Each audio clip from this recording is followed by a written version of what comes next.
When they turn to green, they'll be off. Nelson Piquet and John Watson on the front row of the grid, and they're off. Piquet made a good start. Jones came through. My voice almost drowned out by the absolute roar of these big engines, and it looks very much to me, oh, and somebody locking up a brake, but they all seem to be getting round safely. Dieter Quester in the green car out on the dirt, but he looks all right, the Austrian Dieter Quester, former European touring car champion. And it looks like Nelson Piquet. Difficult to spot these cars with their similar colour schemes, but Piquet seems to be leading. Mario Andretti I saw there in third place. Mario Andretti, the current world champion. And that is number 6, Nelson Piquet, the 26-year-old Brazilian in Grand Prix racing for the first time. And their car number 55, Manfred Winkelhock from Germany coming through. Car number 27. But it's definitely Piquet in the lead as they come down towards this fastest section of the course. Nelson Piquet. Piquet will be in 5th gear now. He'll be knocking it down to take this chicane in 2nd gear.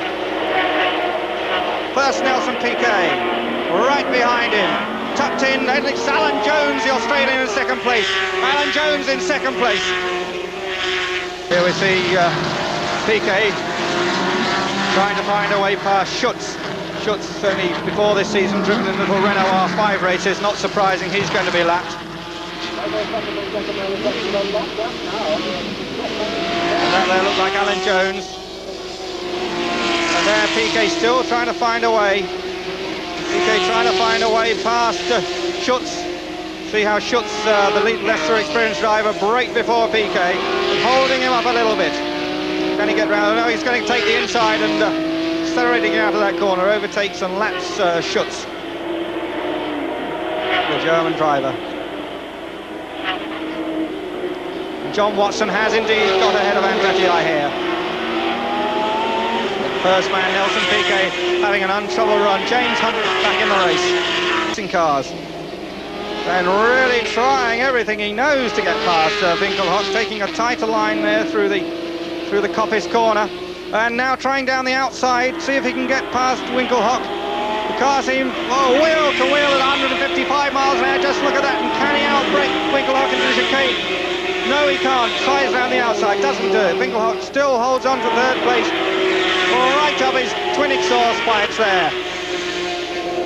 And will he try into Redgate? No, he won't. Tries around the outside. There's no way he can get past there. Tucking in for a fast exit. Twin apex corner that is Redgate. Now down the Craner Sweeps. Craner Sweeps named after Fred Craner, the man who did so much at Donington. And he locks a wheel and almost loses control. You just saw the puff of smoke come up from that front tyre. The back end came out and he just managed to hold it. Hans Stuck really giving it everything. Will he get him down the straight this time? There he is, and do they touch? No, not quite. Winkelhock comes across in front of him, chops him up. Winkelhock knows a trick or two, that's for certain. Winkelhock versus Stuck. Stuck goes for the outside. No, he can't get by into chicane. Locks up all his brakes, slides wide, just scrabbles round. Hans Stuck trying absolutely everything. And probably lost about a second in that manoeuvre. Very, very nearly went off. Right on the edges, Hans Stuck. Former motocross ace, F3 driver. Well lapped. Not one of the stars of M1 racing, I have to say. Nelson Piquet very definitely is. Remember, most of these M1 races, the 14 Grand Prix, the next one scheduled to be at the Dijon track in the French Grand Prix. There's a little bit of politics going on about that. But then we will definitely see these cars again in Britain at the Marlborough British Grand Prix at Silverstone.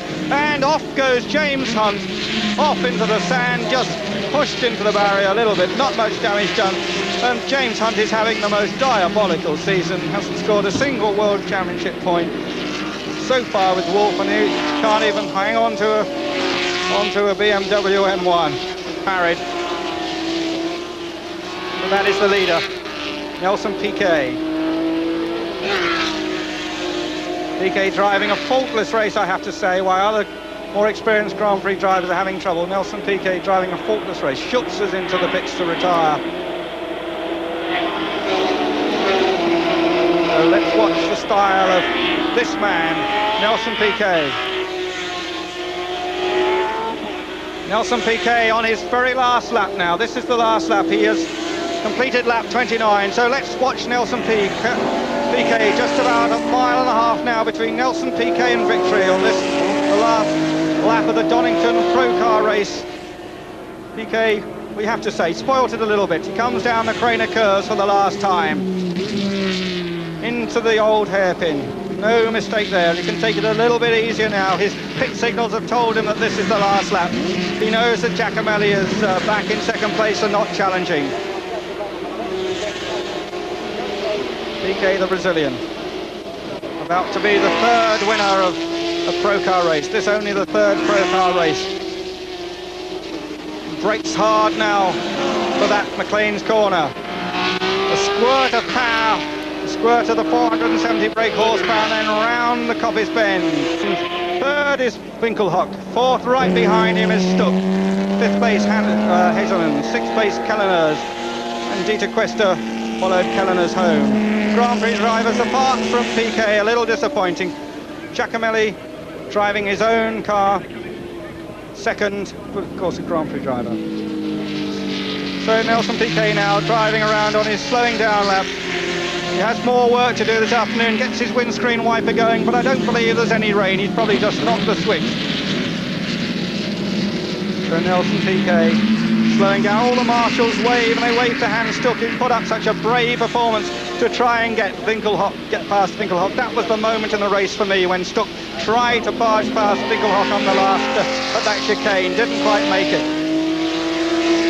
Mario Andretti just takes the flag, but good a Nelson race, won by Nelson Piquet from Bruno Giacomelli. Now over to Gary Newbon. Well, welcome back. Prince Bertel of Sweden is now going to make the presentation to Nelson Piquet, who won that race.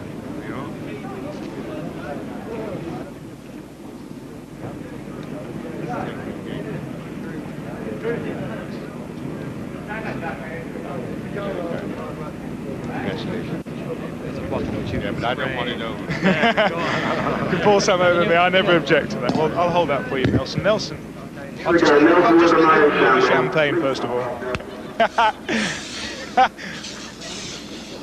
I think we might have to pause for a moment to wipe the camera after that.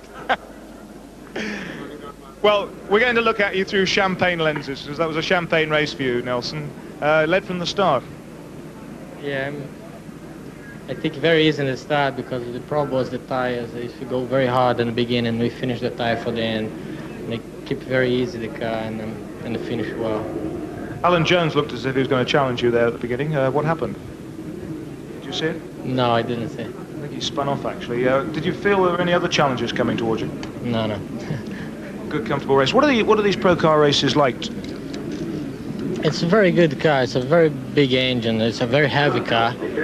It's do more or less the same time in Formula 3, but much quicker in the straight and slow in the corners. It's very good for drive and very competitive car. You know, every car very close. You have to